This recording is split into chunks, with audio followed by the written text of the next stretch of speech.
Initiating Creative Clover Challenge. Hi, 4-Hers. We're excited about this Creative Clover Challenge that we have for you. We're going to be making tie-dyed face masks today with their 4-H logo on them. And so when you pick your kits up today, you're going to get a lot of different items in here. So we're going to talk about that. And let's talk about dye and what it is, since we're tie-dyeing material. So dye is a substance used to color material. It's often used to color the fabric used that we wear in our clothes today. It has a low solubility, which is a pigment won't do this because it won't stick to the fibers of the fabric or color them. So a dye can be natural, usually made from plant material such as berries, or artificial, meaning that it's made by humans from chemicals such as petrochemicals. So, and that's what we're going to be using today with our pigment that we have. And if you're a leader or a 4-H volunteer and you pick these up for your club, you're going to be getting a little bit different of a kit. So you'll have the packet and then the 1/4 of a cup of salt, and you'll mix those together in hot water, not boiling, but hot water. So, and the same for 4-H, you're going to get a little cup with your pigment in it with a pinch of salt. So you're going to take your water and pour that in here, and it needs to be about 3/4 of the way full. And that will actually be plenty of pigment. I actually made 5 face masks with one of these, so you should be good. So some other things that you're going to get in your kit will be rubber bands that you can use. So for a tie-dye process, it is tying at parts of material. And then when you put the pigment on it, it doesn't dye as much wherever it's tied up at. So that really creates a fun pattern on the material. And so that's what we're doing with that today with the tie-dye portion. You don't have to do this with it. We did one that was a freestyle, and you can just kind of put the dye on there however you want. You are getting 2 masks. So if one mask you want to do more traditional and something totally different like that, you can. But remember, for the Creative Clover Challenge, the only thing that we ask is that you use the green dye for that. So if you maybe have some other things at home, some different tie-dye colors that you want to do, you're free to do that on the other mask. But we ask the one that you use for the challenge needs to just be green and white. So you're also going to get a straw, and we are going to use that to actually pick up the dye in the container. So, and then we can drop it on the mask. You're also going to get a toothpick that you can use to stir the liquid, and then a paper clip that you can use on your Clover. Show what I did with Clover. I'll have to go get one here in a second. But you're going to get a vinyl Clover in your kit, and then you can take the H's out of that Clover with your toothpick or with your paper clip. So that this is it. So you'll get a little vinyl Clover that we're going to iron onto the mask at the end. So the first thing that you're going to want to do is to soak your mask in water. So we have a little bowl here that we put our mask in, and we had them soaking. So that would be step 1. Then you're going to wring out your mask. So you can wring the water out of it, and then you can put it on a surface. Now we've used this aluminum foil dish, and then we put just a really inexpensive,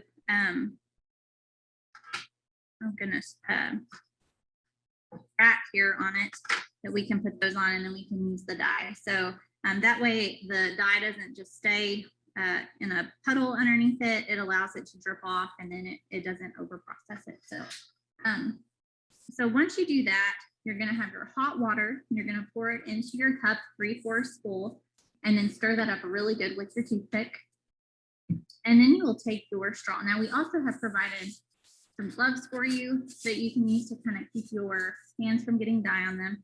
I'm just going to do this one mask, and I already did most of it. So this is just the freestyle. So you can put that on there however you want to create the pattern, and you just put the straw in the liquid, put the finger on the top, and then you can drop it all around the mask. So wherever you want to, and then just take your finger off of the top of the straw, and it'll drop the liquid in into there. So that's how to use the straw. If you're a leader, you probably got some bottles that the kids can use to put the dye in, and then you can, the kids can use it to apply that on the mask. So, and it would look kind of similar to this. You'd get a bottle of that. So anyway, the first thing you want to do is get your mask and bring them out. And then we're going to put them over here. And this is for the spiral. So we're going to take the middle of it and just twist it. So we're going to just continue twisting it until we get the whole thing in a big circle. And then we're going to divide it like a pie. And we're going to put a rubber band around it for each section. So one needs to go directly across. And we're going to get another rubber band. And we're going to do it directly across from that. And we're going to get another rubber band and do it directly across from that one. And we're going to do one more and do it directly across from that one. And that is your spiral. And then you can do whatever design you want on there. You can alternate colors. You can do whatever you want. So typically where the rubber band is, it's not going to get pigment. So it's probably going to be more on the white side, or it would be a lighter shade of the color that you use. So anyway, you can just have fun with it and decorate it however you want.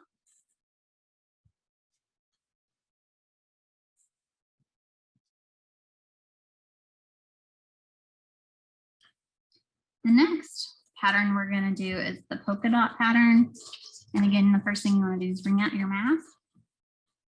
And then you're just going to take random sections and wrap your rubber band around them. So you can just grab random ones. You can kind of twist them if you want. It'll give it a different effect. And then you just put the rubber band on. So when I wrapped mine twice, you can do it however. The tighter it is, the less the die will be able to get down into the certain folds. So it changes how it would look. And just kind of wrist.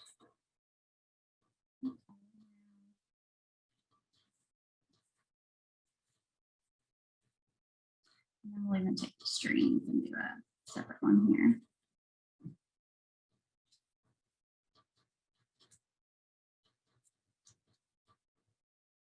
And there's no correct right or wrong way to do this. So it's just your own creativity. And that's part of the Creative Clover Challenge. So everybody's going to do something different. And then the last style, this is the freestyle, and you can just put your tie-dye wherever you want on it. So there's no right or wrong way, but you can just put it out flat and put it wherever you want. Some people might try to do an initial or, you know, something for their name. So however you want to do it.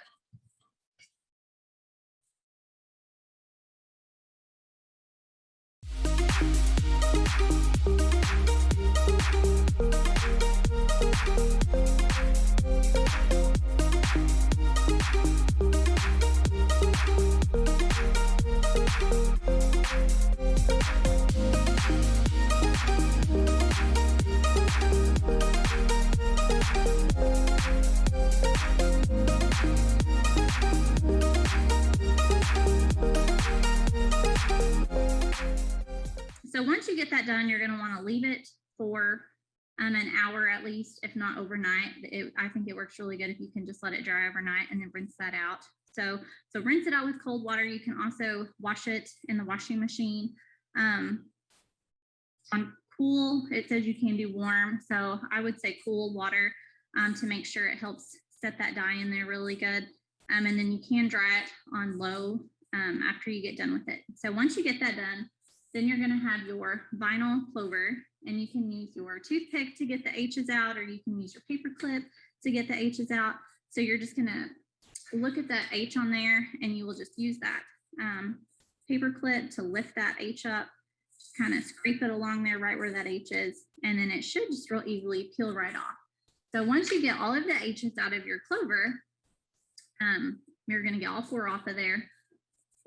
You're then going to take your mask and put that clover on there. So, and I would heat this up for a minute. It helps get moisture out. So use your iron. Now, one thing that we don't know about your iron is what the setting would be for it to be 305 degrees. So you may have to look that up with the brand of iron that you have. But once you figure that out, make sure it's on 305 degrees. And then you are going to want to put something down on the surface. So we don't recommend an ironing board just because it's not a firm surface and it's going to take some pressure to get this vinyl on there. So if you want to take like an old t-shirt and put that on a surface, and then you can put your face mask on that surface on the t-shirt, and then you're going to have another piece of material that you need to put on top of that. And then you can put the iron on top of that with a firm amount of pressure.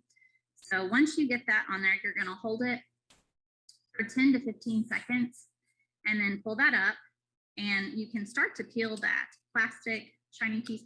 Now don't forget it needs to be shiny piece up.